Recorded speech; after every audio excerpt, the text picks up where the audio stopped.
Welcome back, guys, to this month's edition of the strategy that we use for the Very Difficult Intense Ambuscade. I got it right this month. I didn't mess up the name. This month, it's pretty straightforward. It's the Quadav. The strategy is fairly simple. I have some good news and some bad news. Personally, I always prefer starting from the bad news.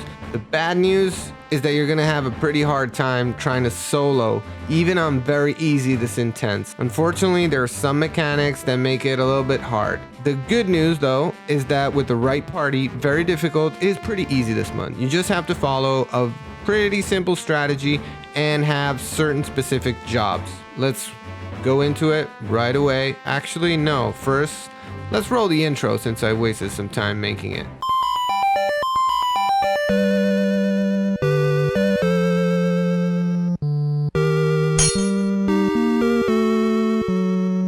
By the way, nobody in the comments said anything about that intro. I'm sure if you're a diehard RPG fan, you'll recognize what game it's from, and nobody seems to have yet. What game is it from? Let me know in the comments.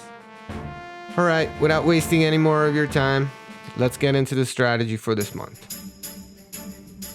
Okay, so as I said, you're gonna need some pretty specific jobs for this strategy, but this is, in my opinion, probably the fastest and safest strategy, and you're not going to be using any 2-hour SP abilities, so you can just keep on spamming this. You can keep the fight in around 5 minutes. The key item is very easy to get. You just recall to Pasho Marshland and you're done. So it's all very, very fast. So you're going to need a tank. In our case, we went with a Rune Fencer, as in most situations. You're going to need a healer. We got a white mage. You're absolutely gonna need a red mage. It's gonna be very important, okay, because some of the debuffs in this fight are gonna be the key strategy. And I would personally go with 2 Corsairs, or you can go with a Corsair and a Ranger. Anyway, it has to be some form of range damage dealing. And we ended up going with a Bard. You can also probably go with a Geomancer instead of a Bard. I did Crooked Card Samurai roll and Tactician's roll. Other Corsair did Hunter's roll and Magic Attack bonus roll. The songs were Honor March. We did Blade Madrigal, okay, for the physical accuracy for the first part of the fight. Hunter's Prelude, or Archer's Prelude, I never remember, the strongest one of the two. And Quick Etude, which boosts the Agi, which is gonna boost the damage of Lead and Salute. We went with the Lead and Strat. You can go with Last Stand. It's pretty much the same. We personally were using 2 rank 15 death penalty Corsairs. One was myself, so our lead-ins were really good. Okay, so when all the buffs are done, you have, of course, the Rune Fencer pull the mob. The mob is going to spawn right away 2 adds, a warrior and a paladin. A good strategy is to melee on the warrior and weapon skill the paladin, because the paladin is going to pop the paladin 2 hours, so he's going to be immune to physical damage, but lead and salute is magic, so if you TP on one and you shoot the other one, you're going to kill it. We didn't do that in this case, but we did it some other run. When these 2 adds are killed, you have to Zerg as fast as possible the boss. If you're fast enough and you bring it down under 50% of its HP, it's gonna spawn a 3rd add, a black mage. If you're not fast enough, it's gonna respawn a warrior and a paladin. And it's not really a big deal. You just kill them all over again. But you know, it takes up some time, so it's better to just do it this way. As you can see in our case, with just about a couple of weapon skills from each Corsair, it went down to 45%. When it goes under 50%, you're gonna force it to cast Benediction. It's gonna re-go to 100% HP, and it's gonna pop that ad I was talking about, which is gonna be a black mage. Okay, so this black mage moves pretty hard. So it's very important that as soon as it pops, the red mage silences it. Everybody else is gonna run out of range. You need to be 20 yalms away from the boss. You can use the add-on that tells you the distance. And the red mage is also gonna bind the boss. Okay, so you're gonna see the boss is bound over there in the corner. When the black mage is killed, the boss gains a super powerful move. That's why we're gonna do the range strategy from far away. It's called Torment of some whatever. It's a move that's petrifies and it does a ton of damage and it spams it. So there's a very good chance he's gonna wipe the entire party. Rune Fencer can survive, and he's gonna be cure bombed by the white mage. Okay, so when you're done and you're ready, the Rune Fencer is gonna go over to the mob, and you're just gonna stay between 20 and 25, which is the range attack distance.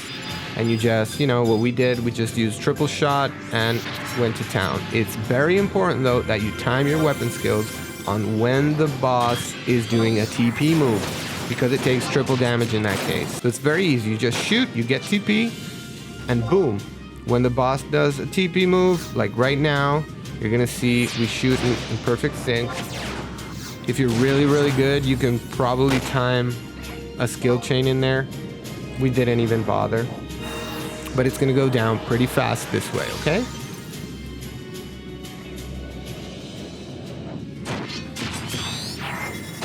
You can see the Torment of Quadav, that's a really powerful move.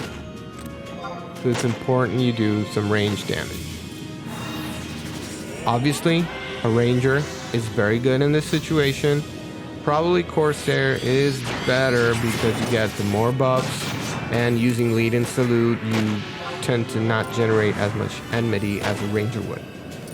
We all know that rangers spamming are gonna pull in a lot of hate. 20%. And that's it. We're down to the last weapon skill, and it went down. It was super fast.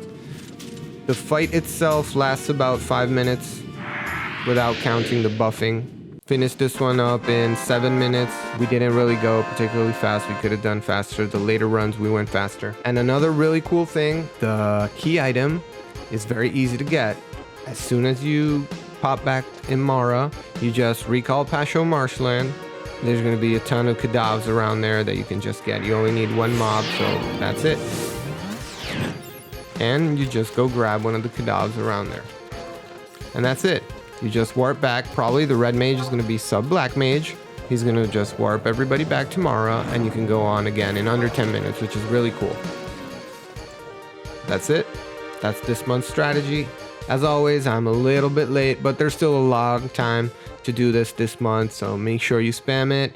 You get all the good items and make a lot of Jill. And also, thank you guys. I've been receiving a ton of support on the channel, and I guess you guys are liking all the videos, so thank you. That really means a lot. I just finished a 3-hour Twitch stream, which, yeah, I'll put my Twitch link in the description. I don't stream very often, but I'll try to do it more because I'm seeing more and more you guys are following and subscribing. Oh, thank you so much. And it was really fun, and there was a lot of you guys that came on from the YouTube videos, and there was, hey, I saw your YouTube video, and you know, all that stuff, and it's really appreciated. Thank you so much. If you found this video useful or you enjoyed it, please do hit the like and subscribe. I try to bring Final Fantasy XI content to you guys, and I'll eventually start doing maybe some other Final Fantasy related videos or some topics around it or something like that. I don't know. Let me know in the comments what you guys want to know. Speaking of the comments, in the past videos, I've been ending the last few minutes reading some of the comments from the previous videos. We're going to be doing that now also.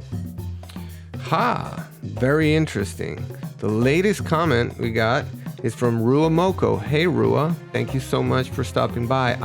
As you know, I'm a big fan. I really appreciate all the work you do. And he asked if Geomancy is nerfed on the Tumult Curator. Well, I'll be 100% honest with you. I read it on the BG Wiki.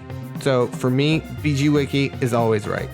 Right after that, we got Braulio Aguirre that commented, I started to download this game as I watched your video. I really missed the game, and only reason I stopped playing was because how hard it was to find people for endgame content. I want to give it another try, and maybe I'll have better luck. Thanks for the video. Hey man, of course, no hate at all. Right now, I think we're in a good moment where there are some servers where you can do a lot of stuff in Shout, and some other servers like the server where I'm on, Ragnarok, where you kind of have to build up your community, but there's still a strong community and of players that want to get stuff done and invest time in the game. So I'm sure that if you come back, and you might have to search a little bit around, and in the meantime, you can do a ton of stuff solo in the game. You can do all the quests, all the missions. You can get your first jobs to 99 and start grinding some of the gear. You can do a ton of stuff solo before you actually need some people. And by the time you've done all of that, hopefully you'll have met through the Link Cell Concierge. You can pick up some link shells and meet some people. You can just go around and talk. You can use the Blue Garter and Final Fantasy Auction House forums, the Final Fantasy 11 subreddit, and the Facebook group. So if you just ask around, I'm sure there's going to be a ton of people willing, to play along and help you. And okay, and that's it for today, guys. Thank you so much once again for sticking around till the end. Let me know if you want some videos about anything, any particular topic in the comments, and let's see if I get this right. I'm going to try to add, here is going to be the entire playlist with all the ambuscades that we've done that are here on YouTube, a link for the subscribe here, and the recommended video for you is going to be over here. So thanks again. Abe out. I'll be seeing you guys soon.